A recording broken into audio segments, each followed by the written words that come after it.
Hello, book lovers. This is the Blue-Eyed Black Devil. Welcome back to the channel if you are a subscriber. Visitors, welcome to the channel. Feel free to join us.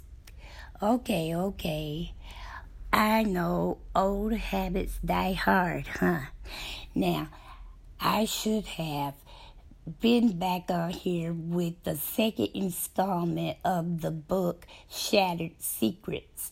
It's the first book in this trilogy by Karen Harper entitled Cold Creek Trilogy. I said Cold Creek Canyon in the first installment, but it's actually just Cold Creek Trilogy. So, I told you for whatever reason, the book is really slow for me. I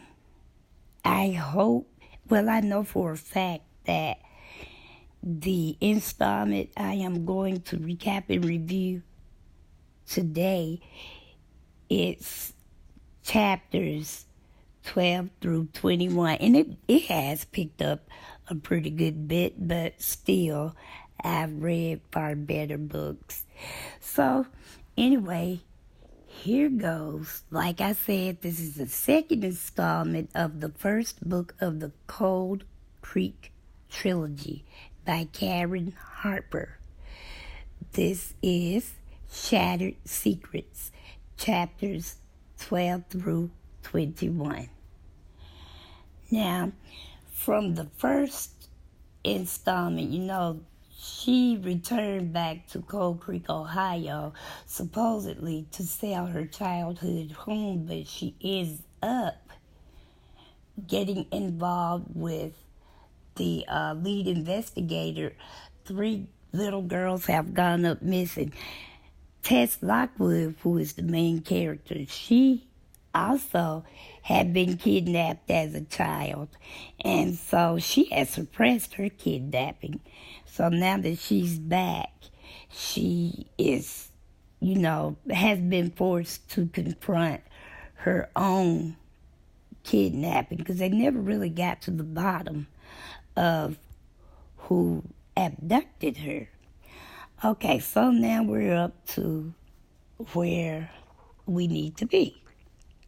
Now, Maurice Owens told Tess that she shouldn't hang around town long, and while she is there, she needed to try to steer clear of Sheriff Gabe McCord's investigation. Then he gave her father's phone number. And now I know from the first 11 chapters, we learned that there had been an estrangement between Tess and her sisters and her father. But I don't understand is, why did the mayor feel like Tess didn't know how to get in touch with her father? Okay.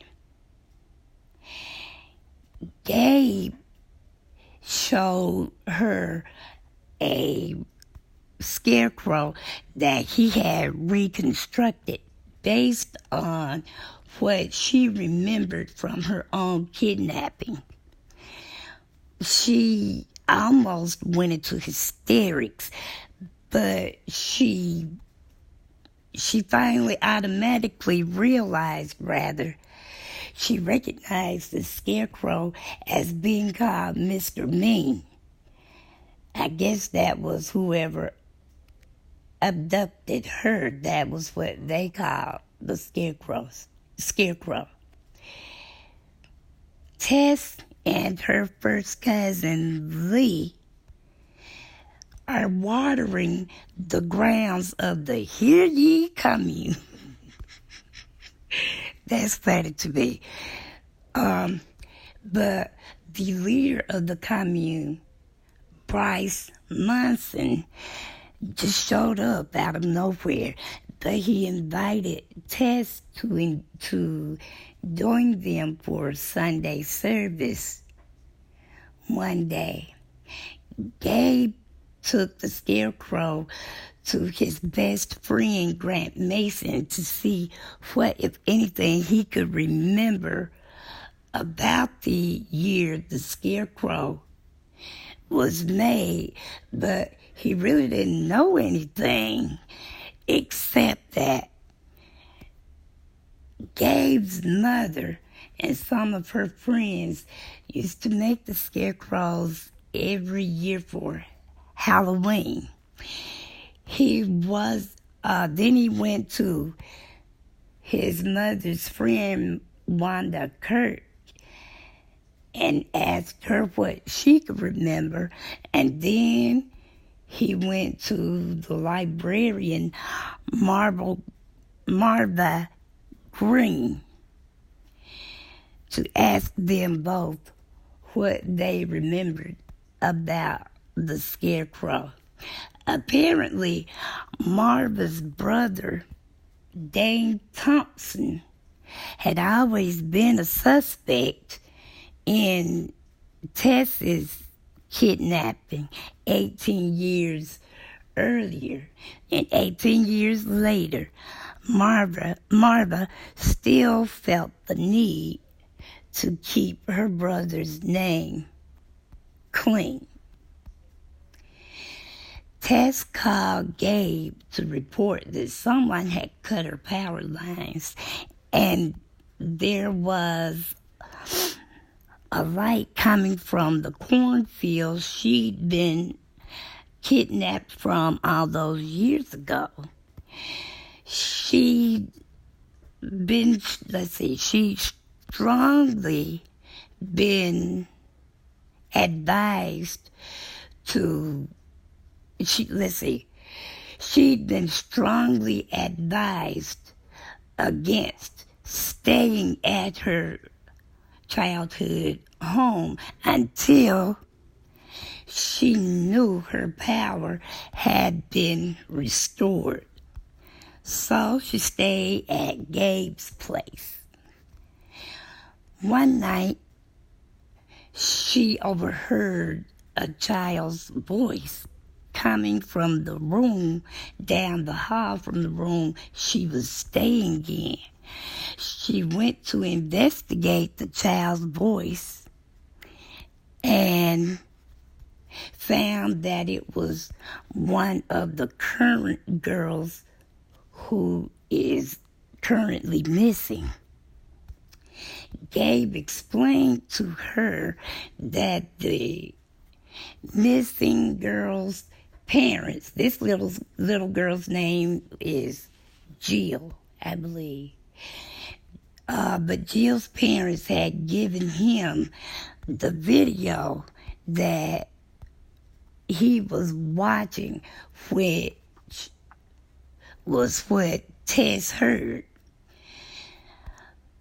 Marva's brother was a suspect in that little girl's kidnapping as well, but the police really couldn't make anything stick. So he told the little girl's father, as well as,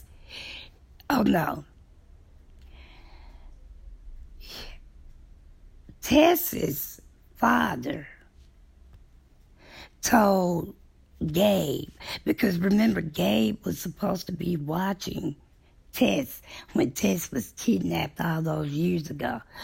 Well, the father told Gabe that at first he did lash out and accuse Gabe of being the reason his daughter was missing. But then he calmed down and he realized that Gabe he didn't think that Gabe had anything to do with Tess coming up missing, but, Gabe still blamed himself. And, but the father knew that Gabe really had nothing to do with it. Gabe took Tess back home so she could further investigate, but she really couldn't get any she really didn't get anywhere either. Now, Gabe went to interview Dr. Linda Stevens. She is the local veterinarian, and she told him that 20 years earlier, she had dated Dane Thompson, Marva's brother. He meaning Dave, was then Linda's drug supplier. I think she had recently gotten accredited as a veterinarian. But she insisted that nothing was... What? Oh, she insisted that everything that went on between she and Dame was absolutely above board at that time. So then next, Gabe and Tess went to interview a woman who lived in a neighborhood that, lived in a neighborhood that Mayor Reese Owens grew up in. Because Tess stayed in the car when Gabe went to talk to the lady. So Gabe learned that Reese himself had gotten into trouble years earlier for sexually violating another little girl. The lady told him that her husband and others in the neighborhood had been paid hush money, or they had, accepted hush money years ago. So that's why it didn't come to light before now. Gabe came back to Tess' house and found her, he came back to her house and found her passed out. She had come around as he called the ambulance. Tess found out that Gabe's mother and her father had an affair. She felt betrayed by her parents, her sisters. I'm sorry, guys. She felt so betrayed by her parents, her sisters, and the man she thought she loved. She stormed into his office and confronted him. He told her that he was only honoring her family's wishes by not saying anything to her. She left his office and went home. Before heading to the pets, she went home before heading to the pet cemetery, which was right behind Marva's brother Dane Thompson's house. Well, she got to the pet cemetery, and as she was inspecting tombstones, she notices Dame drive up. He was on his cell phone speaking to someone. She couldn't really make out what the conversation was. She hid and watched him get out of his truck while still talking on his phone. She thought he was going either to his house or, inside his house or inside the vet clinic. But no, the pet clinic was next door to where he lived. He didn't go in either one of those facilities, though. He instead headed toward the pet cemetery. she went and hid behind, a couple of trees, trying to make sure, hoping rather, that he didn't see her. Suddenly, she heard Dane scream, "No!" Then she heard one single bang. Dane was no more.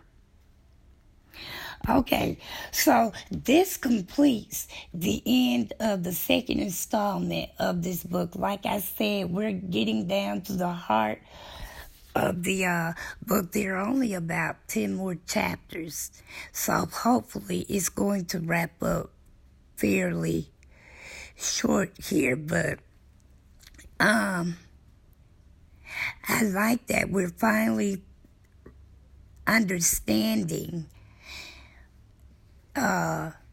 Dane's role in this, or are we? I think that we're going to find out Reese has more of a role than he wants the town to know. What I cannot understand though is why this town is supposedly a small town and why it's been, hush-hush for all of these years. So anyway, guys, I'm not going to hold you up long. I just wanted to go ahead and do this. And remember, please like, share, and comment respectfully. If you haven't already, please subscribe. And if you have subscribed, please hit the notification bell to be notified of all of my videos. And in the meantime, just remember, all is well that reads well. Thanks for listening. Happy reading, and God bless.